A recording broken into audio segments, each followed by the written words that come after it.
On aimerait bien comprendre. Depuis le fiasco de samedi soir, on accuse 30 à 40 000 personnes munies de faux billets. Est-ce que c'est si facile de faire des faux billets? C'est ce qui est terrible, c'est qu'aujourd'hui, on est dans un monde où tout se copie et se copie malheureusement assez facilement. Là, pour ce cas-là, c'est pas une nouveauté.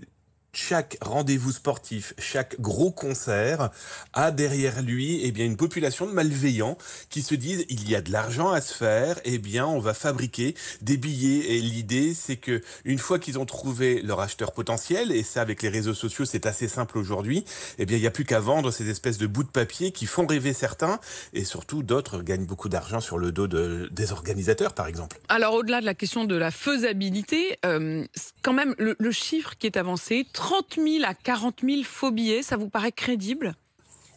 Oui, malheureusement. Pourquoi? Parce qu'il suffit de regarder encore là ce matin, c'est ce que je faisais là il y a encore quelques minutes, en tapant certains mots-clés sur les réseaux sociaux ou aussi dans des moteurs de recherche très connus. On se retrouve avec quoi? On se retrouve avec des annonces proposant de joindre telle ou telle personne ou de contacter tel ou tel site pour acheter des billets soi-disant restants, soi-disant des billets VIP, soit donc très importants, à des sommes complètement faramineuses. On a vu plus de 3 000 livres dans certains cas. Oui, voilà, il y a eu une énorme demande pour un rendez-vous sportif très attendu, par exemple pour les Britanniques. Il n'y avait plus qu'à lancer le filet pour certains malveillants et espérer que des gens tombent dedans. Et on sait que le football attire énormément de monde. Là, il n'y avait plus qu'à se baisser pour les pirates. Alors, qui sont ces pirates? Il y a vraiment de tout. On a vraiment des populations très professionnelles. On sait que du côté de certaines villes au Royaume-Uni, le business de la contrefaçon de billets est quelque chose de très couru, de très courant. Après, on a des gens c'est l'occasion qui fait le larron.